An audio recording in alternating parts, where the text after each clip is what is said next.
Akhirnya aku kembali lagi di Ruslan Hasim Podcast. Bareng aku Alan akan ngobrolin banyak hal tentang dunia ini. Jadi pantengin aja terus Ruslan Hasim Podcast di Kompasiana.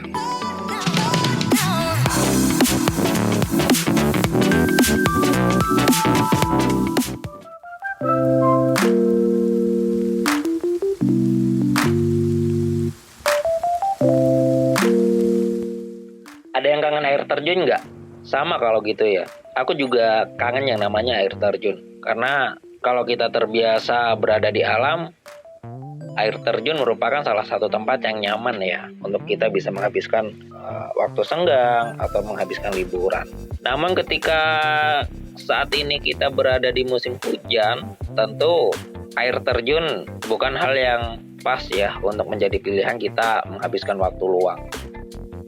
Namun kalau misalkan kita udah kebelet banget, ya udah nggak masalah. Kita menghabiskan waktu senggang di akhir pekan ataupun di waktu-waktu tertentu kita berwisata ke tempat air terjun ya. Namun ada beberapa tips ya untuk kita yang ingin pergi ke air terjun, terutama di musim hujan seperti saat ini. Hal yang harus dilakukan tentu adalah mempersiapkan fisik. Ya, jika kita ingin meningkatkan kebugaran tubuh sebagai antisipasi terkena penyakit seperti flu, batuk, atau demam saat musim hujan, kita bisa mulai berolahraga kecil sebelum berwisata. Ya, selain itu sih ya, olahraga juga bisa melemaskan otot-otot tubuh kita agar kita tetap nyaman sepanjang perjalanan menuju lokasi air terjun. Terlebih beberapa air terjun memiliki akses yang cukup terjal ya untuk bisa sampai ke sana. Kalau kita tidak persiapan fisik secara matang, waduh sangat beresiko ya.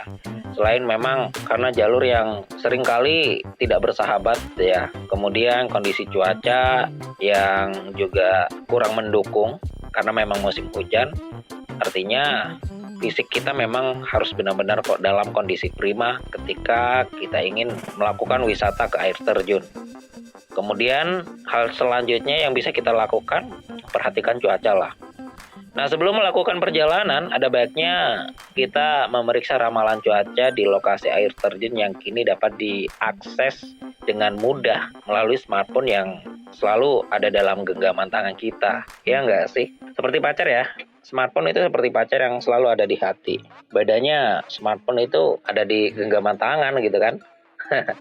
Nah, jika ramalan cuaca mengatakan bahwa hujan akan turun sepanjang hari di air terjun yang akan kita tuju, lebih baik ini ya kita tunda aja sih kunjungan kita ke sana. Bukan untuk siapa, demi keselamatan kita ya. Ngebet boleh, tapi tetap waras.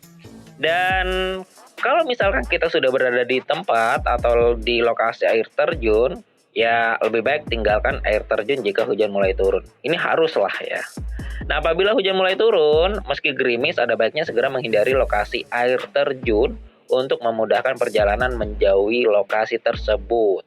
Sebagai contoh, jika wisatawan berkunjung ke Grojogan Sewu di Kabupaten Karanganyar, mereka akan sulit jika menghindari lokasi air terjun saat hujan sudah tiba, bahkan saat hujan mulai turun.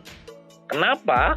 Ya karena memang kondisinya yang sangat sulit untuk bisa kita segera mengevakuasi diri sendiri ketika misalkan terjadi banjir bandang tiba-tiba gitu ya. Itu yang perlu kita waspadai. Dan juga apa sih yang harus kita lakukan? Yang pasti hindari lokasi air terjun saat hujan tiba, itu dia. Dan jangan duduk di tepi aliran sungai saat hujan tiba. Itu juga yang harus kita lakukan, nggak boleh, dilarang keras. Karena memang akhir-akhir ini ada banyak kejadian ya terkait dengan banjir bandang yang tiba-tiba datang gitu kan. Dan pastikan juga kita harus membungkus barang bawaan. Ya, meski pengunjung sudah membawa tas, ada baiknya barang bawaan tetap dibungkus pakai plastik jika hendak berwisata ke air terjun. Terutama ya ketika musim hujan seperti saat ini. Untuk menjaga keamanan barang kita agar nggak basah gitu kan. Terakhir, bolehlah main air, tapi perhatikan cuaca. Nah, pada saat musim hujan seperti saat ini, sulitlah ya untuk benar-benar bisa memprediksi apakah pada waktu kunjungan atau rencana yang kita udah tentukan itu hujan atau tidak. Karena ya itu, perakiraan cuaca pun terkadang meleset. Jadi pada intinya kita harus tahu sikon lah ya situasi dan kondisi. Kalau menurut ramalan cuaca baik-baik saja, tapi ternyata di lokasi itu nggak baik-baik saja, ya sudah, kita jangan dekat-dekat. Lebih baik kita menjauh. Tunda saja atau pulang, karena itu akan jauh lebih aman bagi kita. Ya nggak sih?